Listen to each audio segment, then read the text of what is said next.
I've held this belief for the longest time that the American consumer and the American patient might be the exact same person, but they have a split personality. We feel liberated as consumers. We feel claustrophobic as patients. We feel cornered. We feel someone is out to get us. Someone is taking our money without giving us the level of care we believe we are entitled to and we deserve.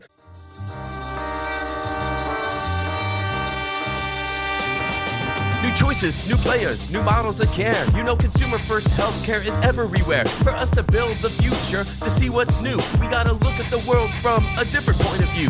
Consumer innovation ain't going away. I say it's here to stay. Today it leads the way. We gotta drop the silos. We're all the same team. Experience, business, tech, and marketing. So join us now. Join the revolution. Consumer first health is the evolution. Status quo or like status no.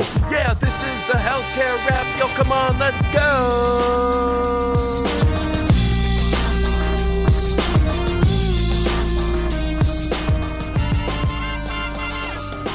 Welcome back to the leading podcast about consumer-centered health. We're bridging the gap between sick care and well care, influencing change in the industry, and empowering consumers by spotlighting cool new ways of engaging in their health and wellness. We're also having some fun along the way. I'm Jared Johnson, and this is episode 448. Today, we have the Flava of the week about the launch of Town Square Health. When will we learn more details about this startup, and can their model deliver on providing consumer-driven care? I'll talk about that. Then Karthik Ganesh, CEO of OnMed, talks about how their clinic in a box is addressing care gaps by being deployed in underserved areas, why they pivoted to a B2B play, and how consumers and patients in America seem to have split personalities. It's time for the awesomeness, y'all. Are you ready? Let's go.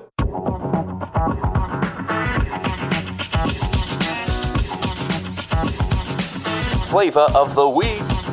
Town Square Health just launched, and although we don't have a lot to go on yet, it's worth looking at what we know so far. CEO David Buchanan posted in early August that they have launched Town Square Health and described it as a new kind of healthcare company delivering better healthcare built around you. In his words, truly knowing our patients leads to better outcomes, and therefore they're bringing together primary and specialty care in a model that's patient-centered, coordinated, and ready to change patients' lives for the better. He called the launch a labor of passion and purpose, with credit to a strong team and partners like Matter, the Chicago healthcare incubator who helped shape the vision. Trying to gather a few clues with what little information's available so far, their company page on LinkedIn describes it as a multi-specialty practice serving adult patients, and their website says that they're opening new health centers in 2026 and describes their approach as delivering seamless, coordinated, patient-centered services. The only other information I've been able to glean is their team. As I mentioned, David Buchanan is CEO, and it looks like he was the former Chief Clinical and Technology Officer at Oak Street Health, as well as the former CIO for healthcare delivery at CVS Health. Their website lists 4 other team members. Marshall Glanzer is CTO, and it looks like he was a former principal software engineer at Grubhub. Lauren Rinaldi is VP of Community and Patient Engagement with a background in public health and communications, including academic medical centers. Ellen Wagner is VP of Operations, who also has a background in public health and academic medical centers. And Fiona Weber is VP of Provider Strategy and Population Health. Her background includes being former VP of Population Health at Oak Street. All right, what's the consumer lens here? What makes this interesting is how it could change the experience for everyday people. Instead of navigating a maze of disconnected services, the promise here is that Town Square Health wants to give consumers a single front door whose care feels personal and connected. If they can deliver on that promise, it could mean less friction, better coordination, and most importantly, more confidence that the system actually knows you and works for you. Now, I would venture to say that that requires a lot more than just a new front door, but we'll see how this goes. Either way, I'm looking forward to more substance about this announcement as we look to see how they plan to address patient care differently, because we all know we need better options out there. Let's use Town Square's launch as a reminder to keep asking ourselves, what does seamless, patient-centered care actually look like, and where will it ultimately come from?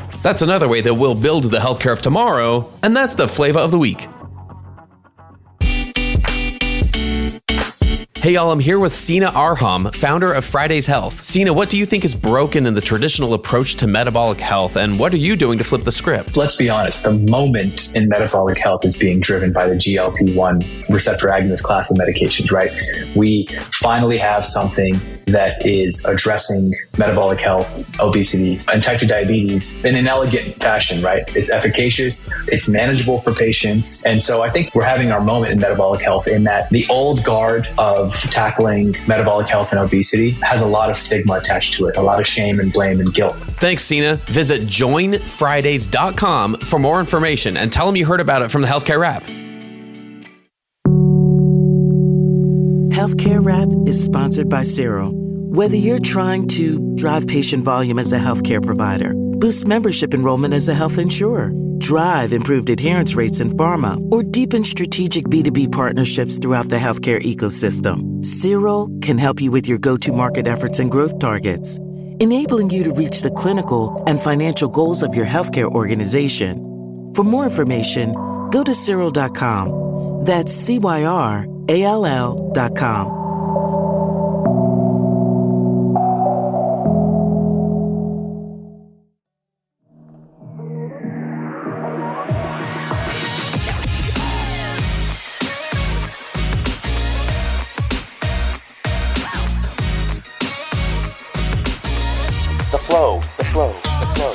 All right, let's get into the flow, everyone. I'm very excited to welcome Karthik Ganesh. Karthik is the CEO of OnMed. They've designed and built something called the OnMed CareStation. It's an 8x11 clinic in a box. It brings instant access to doctors and diagnostics and prescriptions, and there's no physician required on site, at least. So let's get into it. Karthik, welcome to the Healthcare Wrap. Thank you.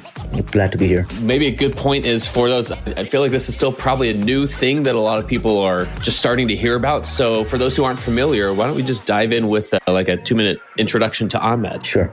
The why for OnMed is very clean. It really is about healthcare access, but more so than healthcare access, it is about all of the so whats that come with it. When you've got access to care and you don't have to worry about 4-month wait times, cost of care, so on and so forth, there's just an immediately improved quality of life and sense of well-being.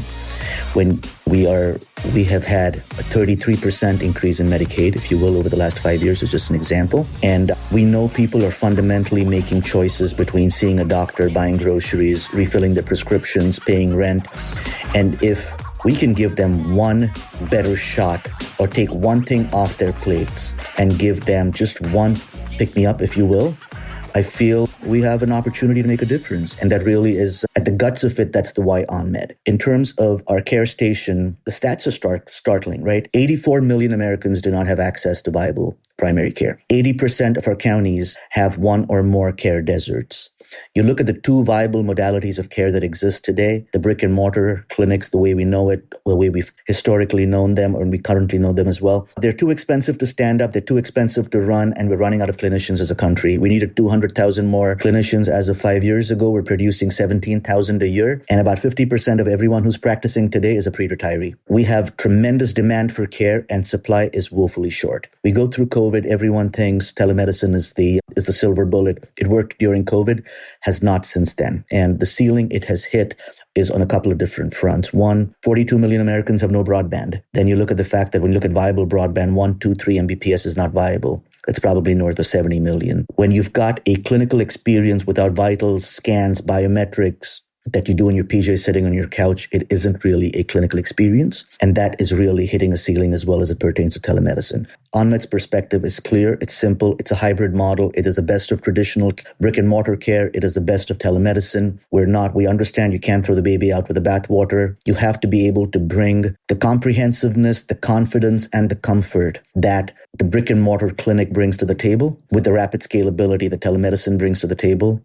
So this is the only tech-enabled hybrid care platform for care in the country. It's really convergence, isn't it? So maybe I can dive into a couple of these pieces here. Sure. And maybe it helps to even talk through how did we get here in terms of how did you see this? A lot of people, while they're seeing this as a need, they just don't have a path forward. A lot of things are kind of being talked about at a very esoteric level. It feels like when we're talking about supply and demand, for sure, access as well. I just hear conversations happening at a very philosophical level of what should or shouldn't be. And here you are sitting with an actual solution for it. So what kind of led up to the creation of it? Yeah, so the creation it's been around for a bit, Jared. I think its time hadn't come. I joined about a year and a half ago, really have led the commercialization of this product, really have led the evangelizing of what we're doing in the market very differently. And your point's well taken, right? I feel we spend too much time talking about the fact that healthcare is broken. We spend too much time talking about these pie in the sky ideas of if we had to completely redo the system, how would we do it?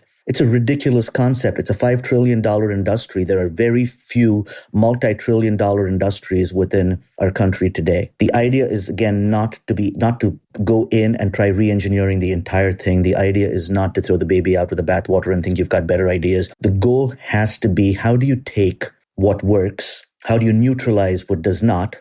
And then as a part of that, in terms of what works, how do you amplify its strengths? Innovation and solutions are no different from how you look at developing people, right? Anyone who says a person has a weakness, well, it's really not true. We all have different kinds of strengths that just manifest in different environments. You amplify strengths, you neutralize blind spots, and you move forward. That's exactly what we've done with OnMed and the solution in the market. What does somebody experience when they step inside a CareStation? It is important to set the context that this is being deployed in underserved communities across America. So you're looking at people who, especially as you start getting more rural with this one, underserved for us is clear. It has nothing to do with your net worth. We're seeing the need, urban, semi-urban, rural. The need is all over the place.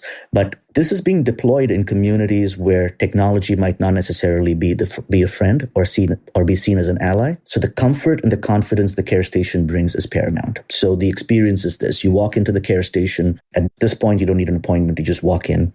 You walk into the CareStation. The middle of the CareStation, it's an 8.5 by 11, 8 by 11 kiosk, as you called it out rightfully up front.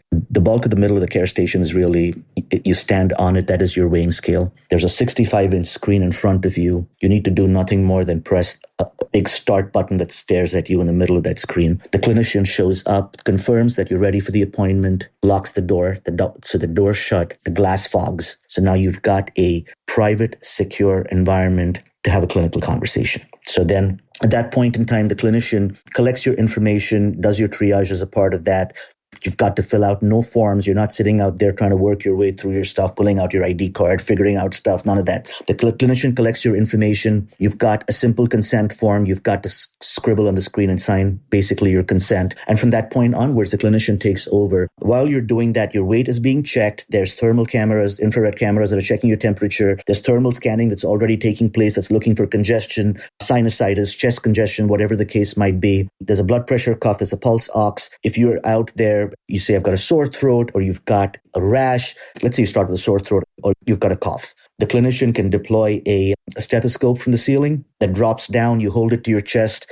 The clinician is, again, 65-inch sized clinician on a 65-inch screen. So you feel like the person's in the room with you, right? The clinician drops the stet, holds it, you hold it to your chest. She or he can hear what's going on in real time. You're basically creating the entire ecosystem of a clinic by using a combination of a human delivered model with the technology without making the technology too overt and in your face. If I've got a skin rash, I've got a bee sting, I've got a cut, she can deploy or I got a sore throat, the clinician can deploy an HD camera from the ceiling. It comes in, you hold it to your mouth. She can see inside of your throat. You can hold it to your sting, you can hold it to your rash, whatever the case might be. It shows up on your screen as well. You can see exactly what the clinician is looking at. You're done with the visit. Does the diagnosis as a part of it, has the conversation. It takes about 20, 25 minutes, gives you a patient summary, refers you to a specialist if you need specialist care, and will write an e-prescription to your preferred pharmacy.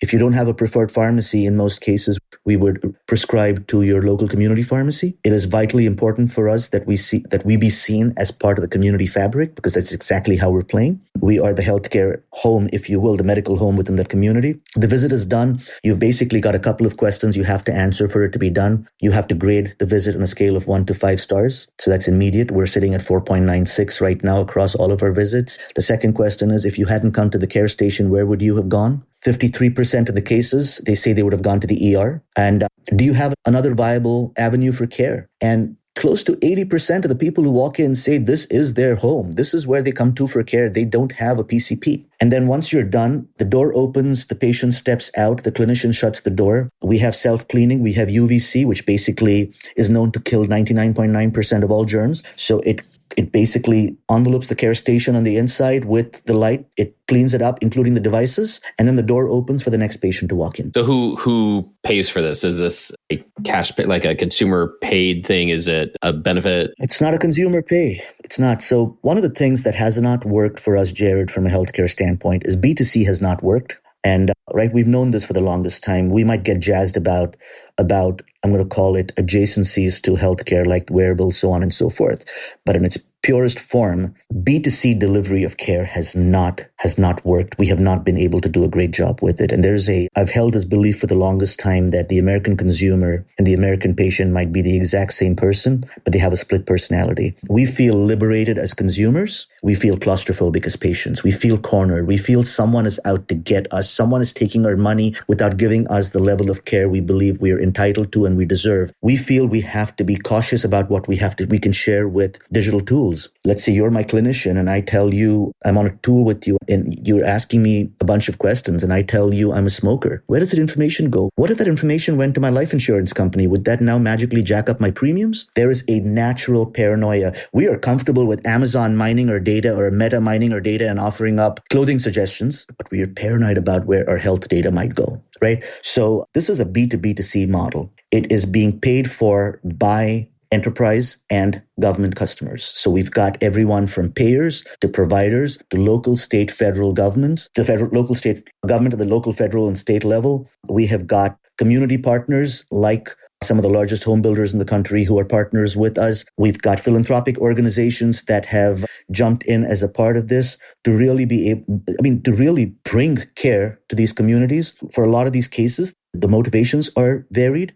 In some cases, it's about bringing care. In some cases, it's about really bringing a more optimal site of care. We know 75% of the people who show up at the ER are for non-emergent reasons. Now, if you're a provider or if you're a payer and you can get the patient to show up at the care station if they're non-emergent versus the ER, it is an immediate cost savings for the payer. It is an immediate gain in efficiency for the provider who now, you look at the queues at the ER, you've got people who are sitting with emergent cases sitting far behind people who could have gone someplace else to get their care. And that someplace else could have been the care station if it was a routine visit. When you get people to the optimal site of care, that is a whole other way of thinking about providing care. If you're an employer, and we have employer sponsors as well, if you're an employer, absenteeism continues to be a huge issue for us as a country. I've come into work today. I've got a doctor's appointment that I set up 6 months ago. I leave my office to go to the doctor's appointment. I lose my entire day. Have I taken the day off as a result of that? I probably have as an employee. What if I had a care station in the building and I walked in and out in 20 minutes and I'm back at my desk? I haven't lost a PTO day as a result of that. My employer just got a day's worth of productivity out of me as well. It's a win-win on both fronts. So the use cases are varied. As a result,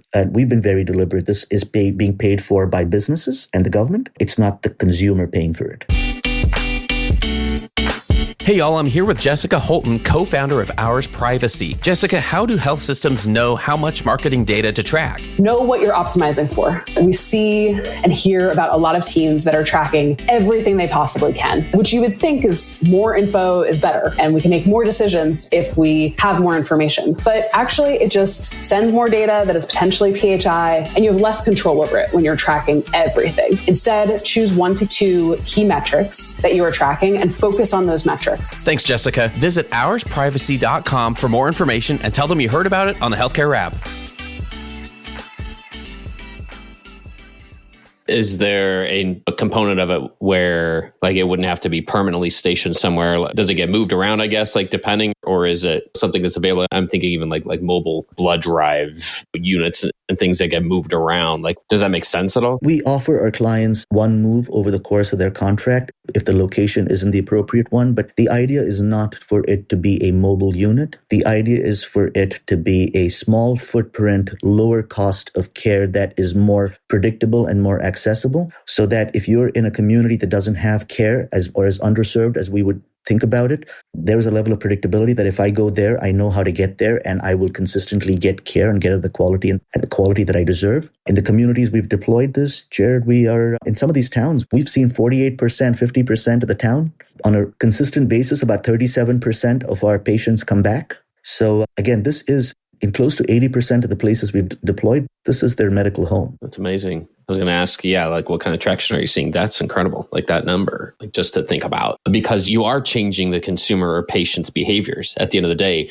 If they feel that, you mentioned confidence and comfort, and those are absolutely important. Convenience is part of it, but like you have to trust that something is going to benefit you and you can avoid you have to get past those trust issues. You're right. There's something here. So that number reflects that you are able to impact someone's health behaviors as a result. That's fascinating. The word is perfect. The word is trust. We are more trusting as consumers. We are more dubious as patients. And the idea is to be able to create a consumer-centric healthcare experience. It's a thing that is harder to quantify, but that's a way to quantify it, is return visits. That might be one of the best ways to do it across the board. That's right. We talk with founders and CEOs from companies that have gone the virtual care or app route. You're talking about the hardware route. What did lead you to go that direction instead of like virtual care or apps by themselves? Like, why didn't you go that direction? When you look at things that have not gained a ton of traction, you look at the virtual care route, you look at apps out there, Jared, we have industry-wide adoption is less than 8 or 9%.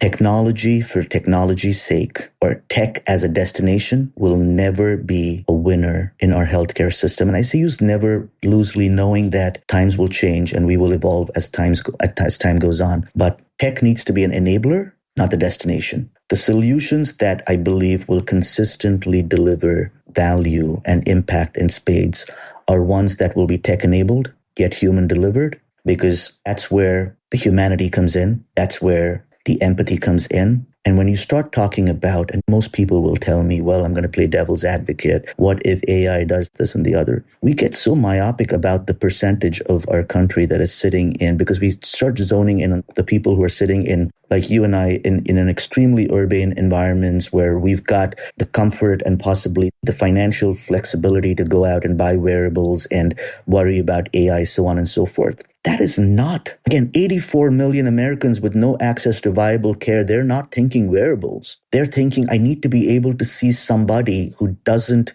cost an arm and a leg for me to be able to take care of my health. And an arm and a leg is a relative term. That's the heart of it. We spend a lot of time talking with those who have brought to market some incredible approaches to health. Yes, tech enabled, but just incredible approaches, incredible primary care models, incredible ways to address things. The science is there, the tech is there, the process is there. In some cases, the financing is there, to your point. Like, I appreciate being open about that, like the finding the right model here, which is just as important, if not more important, because then these solutions don't last. But we're getting to the heart of it with all of this, which is the patient mindset versus the consumer mindset. I'm just fascinated by this. And I do think it would lead to some of these other thoughts about, like, in terms of where a care station is making sense to be deployed, right? You mentioned even just some of you refer to them as underserved. And I'd love to get your take on that side of this, because I think that term gets tossed around a lot. It's tossed around very loosely, right? I feel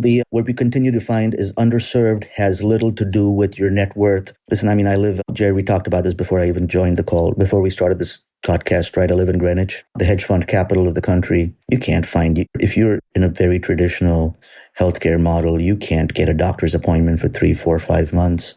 It doesn't matter whether it doesn't matter what your net worth is or is not. It's irrelevant. You can't get an appointment for 3, 4, 5 months. So the bulk of the community has gone concierge, which 99.9% of America can't go down that path. We were at CES and earlier this year, and we won the top pick at CES this year. And we had a tech influencer who's incredibly powerful in terms of what she does. Humongous fan following, billions of views of what she puts out there.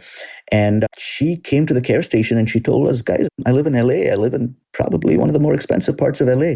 A health condition. I went to the doc. I got surgery. I got done with it. I needed post-acute care. And I couldn't get appointments. And if I had a care station, I wouldn't have to worry about it. The fact that I could not get appointments had no bearing on whether I could afford them or not. So we have deployed this. So this has been deployed as you're aware, it's been deployed on an airport now with Bradley in Connecticut. Hartford Healthcare is just a phenomenally forward-thinking organization in terms of the way they think about just practical innovation. So we've deployed this in partnership with Hartford in Bradley Airport and with the Hartford Healthcare in Bradley Airport in Hartford, Connecticut. It's been deployed inside of a prison. It's been deployed inside of a homeless shelter. It's been deployed in senior centers. In the same vein, it's been deployed inside of the state capitol building in Georgia for state employees. It is just fascinating. The use cases are too many to count. I live outside about probably 30 minutes from the Bronx, and the Bronx is not what you would look at as rural America. By any stretch, it's probably one of the most urban parts of the country. Tough to find a clinic if your life depended on it. And so the opportunities, whether it's New York City, it's any of the metros, the opportunities to put this in and make an immediate difference. If you've got a power outlet, you can bring healthcare that is comprehensive, comfortable and confident. Why wouldn't you? I think the pendulum keeps swinging, right? I see the pendulum going so far with really narrow virtual care app-based solutions, or even like a wearable on its own or a consumer device on its own. All of those things take somebody still to kind of be the connective tissue. And if there's not some kind of primary care experience, bringing those things together, then it's a lot of work. It's a burden on the consumer. And I consider myself one of these, right? Who is like, I'm interested in my health. I mean, I'm in my mid-40s. Like, I'm interested. I'm a lot more aware than a lot of my other family members of like the biomarkers of like the genetic factors that are in my blood that I'm like, okay, I want to be aware of these things. And so I can put myself in these shoes really easy and say like, I'm going to try a device. I'm going to try an app. I'm going to use some kind of virtual care product or service. And the burden's still on me to connect all that. And so I have to have, which thankfully I do, I have a primary care experience and relationship that I'm really happy with. But without that, I think this You're is exactly right. One of the points you're making. Without that, the rest is just so hard to validate and to figure out. So being able to plug this in these areas and understand the definition of what we mean by underserved, like that was so valuable to clarify that. And I think we can, as an industry, remember that a little bit more about what does that mean? It has less to do with demographics and zip codes than we realize, because it still does come down to access. And you plug that into the trust factor we were talking about earlier. Now you're talking about an approach to primary care that actually does gain traction, which, hey, we're sitting here in 2025 still talking about how to do primary care right. I would say this is broader than primary care. We've been calling it everyday care because this includes urgent. It includes a lot of post-acute. It's 80% of the care we need as individuals falls under this bucket. So for us, from a leakage standpoint, 83% of the people who come into the care station do not need a specialist referral. They're taken care of inside of the care station. They do not need to go anyplace else. This is their home from a care standpoint, which also lends credibility and comfort, all of those things, right? You nailed it, right? You need a pivot. You need an anchor. I saw you wearing an Aura ring before you started the conversation, and you got it, right? Yep. I think Aura is a brilliant company. But you take the power of Aura and all the amazing things you can do with it. You partner it with the care station in a lot of these markets that, I mean, you're now bringing a wearable with a physical footprint. I mean, the power of something like that is just unimaginable. And that's where we want to go, where we believe there is an ecosystem. Solving access is not an individual sport. This has to be a team sport. When it comes back at the end of the day, access, one click down, is about quality of life. It's about a sense of well-being and being able to find the right ecosystem partners, whether it's the Auras of the world, the Instacart Healths of the world, the Uber Healths of the world, folks who can help with transportation, the folks who can help with lower grocery bills, the folks who can help people get in and out of the care station, folks who can help them stay connected with the care station using their wearable, because that is now their medical home. There's just so many ways in which we could build this ecosystem out and just make it so phenomenally powerful for people who just don't have the luxury of even contemplating that level of care. So true. What can you tell us about where OnMed's focusing for the next 12 to 18 months? I would say continuing to build out our beachhead. We've got some tremendous opportunities. We've been capitalizing on them. Beachhead is one, just building our footprint out. The second is building out that ecosystem with the right partners. And then the third thing I would say is I would fully expect in the next 12 to 18 months, we will expand our footprint outside of the US as well. The problems we're solving are not American problems alone. And we believe we have an opportunity to bring the best of American innovation to other parts of the world. Fantastic. Karthik, I like to wrap up every episode just asking our guest what gives them hope for the future of healthcare in our country. I continue to emphasize that I'm not hearing this question even asked enough outside of the show. Quite frankly, we hear a lot of reasons to have questions and lose trust in healthcare. But what gives you hope for what's coming next? I think what gives me hope is the fact that we are a restless country. What gives me hope is that our strength as a country is always trying to find a better version of ourselves. And I believe we will keep working at it. We will find adopters along the way. And then we will have the resilience, the hard work, and the fact that we are never satisfied will pay off. And we will have the NVIDIA of healthcare selling CareStations. I love it, Karthik. You've set a vision here, and I appreciate you sharing that with us today. And I hope one of the takeaways for our listeners will be, I hope it will be that there are so many efforts being put into understanding the true challenges that are preventing access and preventing trust from allowing innovation to gain traction here. So the fact that we have folks like yourself actively working to solve this gives me reason for hope here. So I just want to thank you for joining us today. Thank you. And for everything you're doing to make healthcare more consumer-centered. I'm looking forward to what's coming next. Thanks again. Thanks, Jared.